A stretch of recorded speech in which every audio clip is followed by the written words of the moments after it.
and now it has arrived. Change begins now.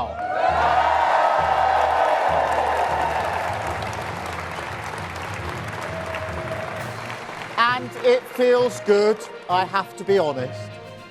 4.5 years of work changing the party. This is what it is for.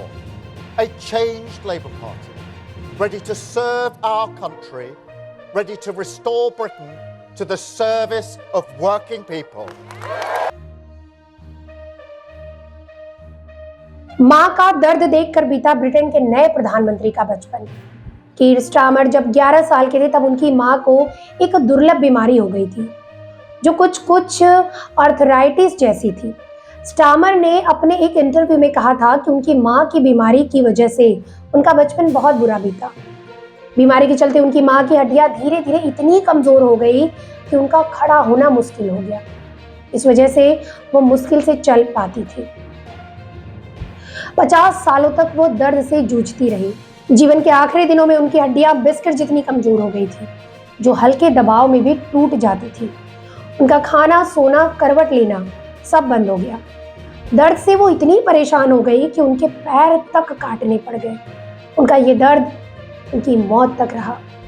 पढ़ाई के दौरान कीर Starmer महज 16 साल की उम्र में लेबर पार्टी के यूथ विंग यंग सोशलिस्ट के साथ जुड़ गए।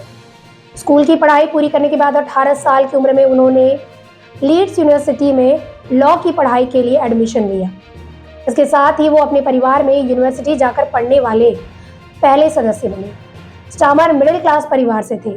जब लीड्स यूनिवर्सिटी से ग्रेजुएशन की पढ़ाई के लिए लंदन आए तो उनके पास ज़्यादा पैसे नहीं थे। इसके चलते उन्हें वेश्यालय की छत पर बने कमरे में रहना पड़ा था। छोटा सा वो कमरा काफी गंदा था, आसपास बहुत शोर होता था। हालांकि इसका किराया कम होने के चलते स्टारमर ने वहां रहना ठीक समझा। फिर उसी कमरे को स्टारमर और उनके दोस्तों ने अपना अड्डा बना लिया था। एक दिन उनके एक दोस्त के पिता ने जब स्टारमर को उस घर में जाते देखा तो उन्होंने इसे लेकर नाराजगी भी जाहिर की थी। स्टारमर की बायोग्राफी के मुताबिक उस कमरे के नीचे जो महिला रहा करती थी वो अक्सर उसे जोक भी सुनाया करते थे। 1985 में लीड्स से बैचलर्स डिग्री हासिल करने के बाद स्टारमर 1986 में ऑक्सफोर्ड यूनिवर्सिटी गए, जहां से उन्होंने सिविल लॉ में पोस्ट ग्रेजुएशन पूरा किया। स्टारमर ने 1987 में लंदन में बतौर बैरिस्टर मानवाधिकार, क्रिमिनल डिफेंस वर्क जैसे मामलों पर काम करना शुरू किया। वकील के तौर पर काम करने के दौरान ही स्टारमर की मुलाकात नेशनल हेल्थ सर्विस की लीगल टीम में काम करने वाली विक्टोरिया से हुई, जिससे उन्हें प्यार हो गया और फिर कुछ दिनों बाद दोनों ने शादी भी कर ली। स्टारमर और विक्टोरिया की मुलाकात का किस्सा काफी दिलचस्प है। स्टारमर ने टाइम्स मैगजीन में इसे शेयर करते हुए बताया था कि उन्होंने एक केस के सिलसिले में उस कंपनी को फोन किया था जिसमें विक्टोरिया काम करती थी। वे एक डॉक्यूमेंट को फिर से चेक करवाना चाहते थे। इत्तेफाक से उस पर विक्टोरिया ने काम किया था। स्टारमर की इंक्वायरी पर विक्टोरिया चिढ़ गई। उन्होंने गाली देते हुए स्टारमर के बारे में कहा था, ये खुद को समझता क्या है। जब स्टारमर को विक्टोरिया के बारे में पता चला तो उन्होंने माफी मांगी और डेट पर चलने का प्रस्ताव दे दिया।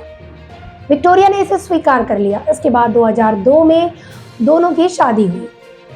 दोनों अपने 2 बच्चों के साथ लंदन में 18 करोड़ के घर में रहते हैं। इस तरह के और अपडेट के लिए कृपया अपने एयर न्यूज़ चैनल को सब्सक्राइब करें और जब भी कोई नया वीडियो अपलोड हो तो तत्काल सूचना के लिए घंटी आइकन पर क्लिक करना ना भूलें। नमस्कार।